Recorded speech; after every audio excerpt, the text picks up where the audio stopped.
भली कठिन होते उडगर जलल जब कपलेसर ओ पापा तीन दाना एगो कामहर जलल जब कपलेसर। सोनू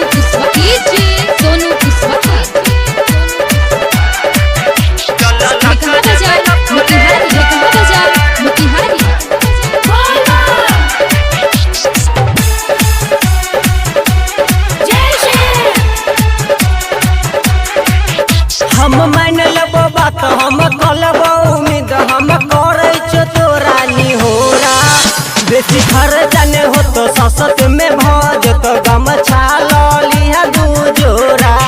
हम मान लेबो बात हम कलबो उम्मीद हम करे छो तोरा निहोरा बेसी खर्चा ने हो तो ससत में भज तो गमछा लिया दू जोरा। हम मानबो नहीं तोहर हम छोड़बो नहीं तोहर साथ भली कठिन होते उडगर जलल जब कपलेसर पापा तीन दाना एगो कामहर जलल जब कपलेसर।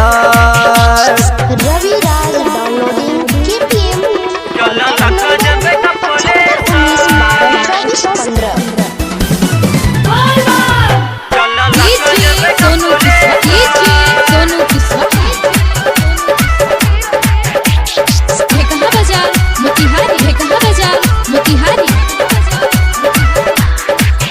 सबके सुनते पुकार जे जाए थे द्वार भोला बाबा के महिमा महान चढ़ेबे गंगा जी के पानी खुश होते भोला दानी बाबा हमरो पर देते ध्यान। सबके सुनते पुकार जे जाए थे द्वार भोला बाबा के महिमा महान चढ़ेबे गंगा जी के पानी खुश होते भोला दानी बाबा हमरो पर देते ध्यान।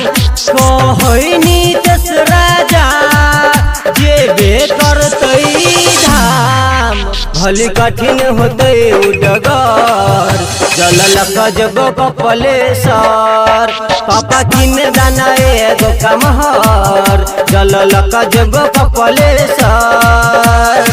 रिकॉर्डिंग बाय माँ दुर्गा रिकॉर्ड्स मधुबनी चक द पावर हाउस के पास।